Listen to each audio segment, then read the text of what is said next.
Hello everyone, welcome to my channel. जय हो करवा माता। आज की वीडियो में आपके साथ में शेयर करने वाली हूँ करवा चौथ व्रत की सरल पूजा विधि। करवा चौथ का व्रत सुहागिन महिलाएं अपने पति की लंबी आयु की कामना करते हुए करती हैं। यह व्रत निर्जल रखा जाता है और शाम के समय करवा माता की पूजा करने के बाद और चंद्रमा को अर्घ देने के बाद अपने पति के हाथों से जल पी करके अपने व्रत का पाठ करती हैं। तो चलिए वीडियो स्टार्ट करते हैं। करवा चौथ की पूजा करने के लिए सबसे पहले हम जिस स्थान पर माता रानी की चौकी लगाएंगे, करवा माता की चौकी लगाएंगे या आसन लगाएंगे, उस स्थान को हम अच्छे से स्वच्छ कर लेंगे। उसके बाद हम वहां पर चौक बनाएंगे। यह चौक चावल के एपन से बनाया जाता है। आप चाहें तो आटा से भी बना सकते हैं। इसके साथ ही अगर आप चाहते हैं तो फिर रंगोली के कलर से भी बनाया जा सकता है। चौक बनाने के बाद हम चौक पर कुछ अनाज रखेंगे। फ्रेंड्स, किसी किसी के यहाँ चौकी नहीं रखी जाती है, चौक पर ही करवा चौथ की पूजा की जाती है, तो आप वैसे भी कर सकते हैं। यहाँ पर मैंने चौकी रखी हुई है। चौकी पर मैंने नया लाल कपड़ा बिछाया है और उस पर मैंने करवा माता की फोटो रखी हुई है। अब हम यहाँ पर माता गौरी, शिव भगवान और गणेश भगवान को विराजित करेंगे। अगर आपके पास में फोटो है तो आप फोटो से भी पूजा कर सकते हैं, वरना करवा चौथ की पूजा में मिट्टी के गौरी, गणेश और शिव भगवान बनाकर ही पूजा की जाती है। और अगर आप शिव पार्वती नहीं बना पाते हैं तो आप मिट्टी के डेली रख करके भी उनकी पूजा कर सकते हैं। अब मैं यहाँ पर चंद्रमा को अर्घ देने के लिए करवा तैयार कर रही हूँ, जिसमें मैंने शुद्ध जल भरा हुआ है, रोली डाली है, अक्षत डाले हैं, पीला चंदन डाला है। इसके साथ में जल को मीठा करने के लिए मैंने यहाँ पर प्रसाद के रूप में मिठाई डाली है, जो कि सफेद रंग की है। चंद्रमा की पूजा करने के लिए आप सफेद मिठाई या फिर बतासे का ही प्रयोग करें। और चंद्रमा की पूजा करने के लिए आप चाहें तो जल में थोड़ा सा कच्चा दूध भी डाल सकते हैं। अब मैंने यहाँ पर कलश पर प्लेट रखी है, जिस पर मैंने कुछ अनाज रखा है और उस पर एक घी का दीपक रखा हुआ है, जिसको मैंने करवा माता के सामने चावल का आसन दे करके विराजित कर दिया है। यह करवा जब हम चंद्रमा की पूजा करने जाते हैं, चंद्रमा को अर्घ देने जाते हैं, तब हम साथ में ले जाएंगे। इस करवे पर भी हम चावल के एपन की टीकी लगाएंगे। करवा चौथ की पूजा में जितने भी कलश प्रयोग किए जाते हैं या फिर करवा प्रयोग किए जाते हैं, उन सभी को चावल के एपन से लेप लिया जाता है या फिर उन पर टीकी लगा दी जाती है।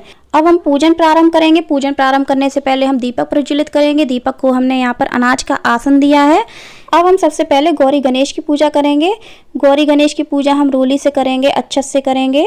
भगवान शिव की पूजा हम पीले चंदन से करेंगे, उनको भी हम अक्षत अर्पित करेंगे। फ्रेंड्स, करवा चौथ की पूजा शाम के समय होती है। चंद्रमा निकलने से 1 से 1.5 घंटे पहले यह पूजा की जाती है, जिसमें करवा माता की पूजा की जाती है और गौरी गणेश भगवान शिव की पूजा की जाती है। गौरी गणेश, माता पार्वती और भगवान शिव की पूजा करने के बाद हम करवा माता की पूजा करेंगे। करवा माता की पूजा हम रोली से करेंगे, अक्षत से करेंगे, चंदन से करेंगे। इसके साथ ही कैलेंडर में जो जो लोग हैं, जो भी भगवान हैं, उन सभी को हम रोली अक्षत अर्पित करेंगे, चंदन लगाएंगे।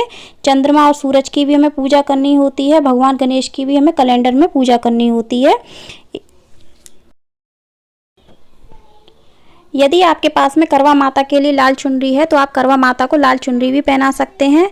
इसके बाद में हम करवा माता को पुष्प अर्पित करेंगे। सभी भगवान को हम पुष्प अर्पित करेंगे। भगवान गौरी गणेश को भी हम पुष्प अर्पित करेंगे। भगवान गणेश को हम हल्दी की गांठ और सुपारी अर्पित करेंगे। वस्त्र के रूप में कलावा अर्पित करेंगे। माता गौरी को भी अर्पित करेंगे। भगवान शिव को भी वस्त्र के रूप में कलावा अर्पित करेंगे। इसके साथ में हम करवा माता को भी वस्त्र के रूप में कलावा अर्पित करेंगे।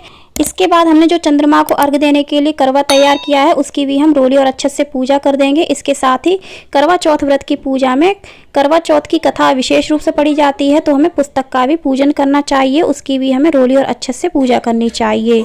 इसके बाद करवा चौथ की पूजा में करवा फेरा जाता है, तो उसके लिए हम कलश तैयार करेंगे। यदि आपके पास में करवा है 2, तो आप करवा तैयार कर सकते हैं। अगर आपके पास में मिट्टी का करवा है तो आप वो भी ले सकते हैं। अगर आपके पास में करवा नहीं है तो आप इस तरह से कलश भी ले सकते हैं। तो अगर आप अकेले पूजा कर रहे हैं तो करवा फेरने के लिए आप 2 करवा तैयार करें।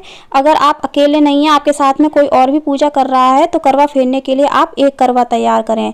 तो मैंने यहाँ पर 2 कलश लिए हैं, क्योंकि मैं अकेले पूजा करती हूँ करवा चौथ की, तो आप इस तरह से 2 कलश तैयार कर सकते हैं।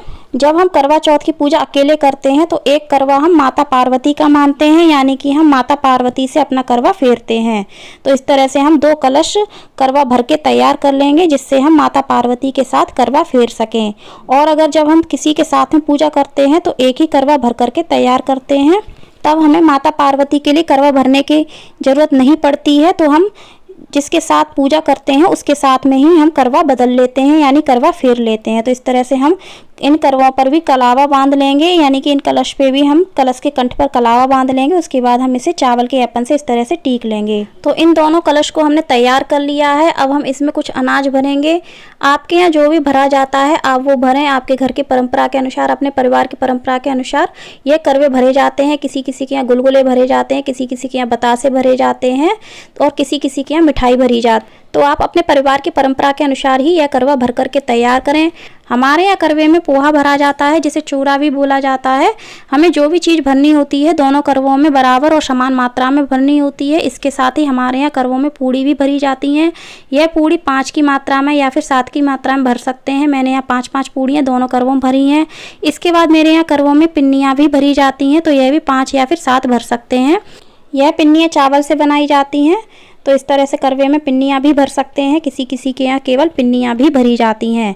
इसके साथ ही मेरे यहाँ करवे में मिठाई भी भरी जाती है। कोई सफ़ेद मिठाई आप करवे में भर सकते हैं, दूध से बनी मिठाई। तो मैंने यहाँ पर मिठाई भी रखी हुई है। इसके बाद दोनों करवों में दक्षिणा भी रखी जाती है। यह दक्षिणा आप अपनी सामर्थ्य के अनुसार रख सकते हैं। मैंने यहाँ पर दोनों करवों में 10-10 रुपये रखे हुए हैं। इसके बाद हम कलश के मुख पर कटोरी रखते हैं, उसमें हम थोड़ा सा अनाज डालते हैं। यह अनाज आप कम या ज़्यादा भी कर सकते हैं। अब इन करवों के मुख पर देसी घी के दीपक भी रखे जाते हैं। तो इस तरह से हमारे करवा भर करके तैयार हो जाते हैं। इसके बाद करवा चौथ की पूजा में विशेष रूप से गौरी मैया को और करवा माता को सिंदूर दान किया जाता है। तो मैं यहाँ पर करवा माता और गौरी मैया को सिंदूर दान कर रही हूँ। यह सिंदूर दान माता रानी को 5 बार या फिर 7 बार किया जाता है। इसके बाद करवा चौथ की पूजा में करवा मैया को और गौरी मैया को सुहाग का सामान विशेष रूप से अर्पित किया जाता है। तो आप अपनी सामर्थ्य के अनुसार 16 श्रृंगार या फिर 5 श्रृंगार का सामान माता रानी को अवश्य अर्पित करें। अब हम करवा माता को भोग में आप चाहें तो घर में जो भी खाना बनता है, जैसे कि पूड़ी, कचौड़ी, कड़ी, चावल, जो भी शुद्ध और सात्विक खाना बनता है उसका आप भोग लगा सकते हैं। इसके अलावा आपने करवा में जो भी भोग भरा हुआ है उसका भी भोग आप करवा माता को अर्पित कर सकते हैं। साथ में फलों का भोग भी अर्पित कर सकते हैं। अब हमारी पूजा हो गई है। इसके बाद में हम करवा फेरेंगे। तो हमने जो करवा भर करके तैयार किए हैं उनको हम चौकी पर इस तरह से अनाज रख करके विराजित कर लेंगे। कलश के मुख पर हमने जो दीपक रखे हुए हैं उनको भी हम प्रज्वलित करेंगे। तो जैसा कि मैंने आपको बताया कि इसमें एक करवा हम माता गौरी का मान लेंगे और एक करवा हम स्वयं का मान लेंगे। इसी तरह से मैंने यहाँ पर एक करवा गौरी माता का मान लिया है और एक करवा हमने अपना मान लिया है। सबसे पहले हम इन दोनों करवों की पूजा करेंगे या कलश की पूजा करेंगे। पूजा हम रोली और अच्छे से करेंगे, हाथ जोड़ेंगे, चरण वंदना करेंगे। इस तरह से हम पूजा कर लेंगे। उसके बाद हम इस तरह से हाथ क्रॉस करके करवा फेरेंगे। तो मैंने 1 बार करवा फेरा है, फिर हम 2 बार करवा फेरेंगे। इस तरह से हम 7 बार करवा फेरेंगे। 3 बार मैंने फेर लिया है। अब हमारा 4 बार करवा फेर लिया है मैंने, 5 बार। इसके बाद मैंने 6 बार करवा फेर लिया है और अब हम 7 बार करवा फेरेंगे। तो इस तरह से हमने करवा फेर लिया है। यह करवा फेरने की रस्म होती है। तो हमारा करवा माता गौरी को मिल जाता है और गौरी माता का करवा हमें मिल जाता है। इस तरह से हम माता गौरी से करवा बदल लेते हैं। करवा फेरने के बाद अब हम करवा माता की और गौरी मैया की आरती करेंगे। यह आरती आप चाहें तो करवा चौथ व्रत की कथा पढ़ने के बाद कर सकते हैं और आप चाहें तो कथा पढ़ने से पहले भी आरती कर सकते हैं। सबसे पहले हम भगवान गणेश की आरती करेंगे, माता गौरी की आरती करेंगे, भगवान भोलेनाथ की करेंगे। इसके साथ ही यदि आपको करवा माता की आरती आती है तो आप करवा माता की भी आरती कर सकते हैं। आरती हो जाने के बाद हम दीपक को शांत करेंगे और सभी भगवान के चरण स्पर्श करेंगे। पूजा में हमसे जो भी भूल चूक हुई हो उसके लिए हम माफ़ी मांगेंगे, अपने पति की लंबी आयु की कामना करेंगे, अपने परिवार की सुख समृद्धि की कामना करेंगे। तो इस तरह से हमारी करवा चौथ की पूजा हो जाती है। करवा चौथ की पूजा हो जाने के बाद अब हम करवा चौथ व्रत की कथा पढ़ेंगे। करवा चौथ व्रत की कथा आप चाहें तो दोपहर के समय अपने पड़ोस की औरतों के साथ में या फिर अपने परिवार की औरतों के साथ मिलकर पढ़ सकते हैं या फिर सुन सकते हैं। इसके अलावा आप चाहें तो शाम के समय करवा चौथ माता की पूजा करने के बाद आप यह कथा पढ़ सकते हैं। इस प्रकार से करवा चौथ व्रत की पूजा संपन्न हो जाती है। इसके बाद करवा चौथ की पूजा में चंद्रमा को अर्घ दिया जाता है। जब हम अर्घ दे करके आते हैं उसके बाद हमें माता से सुहाग अवश्य लेना चाहिए। सुहाग लेने से हमारे पति की आयु लंबी होती है।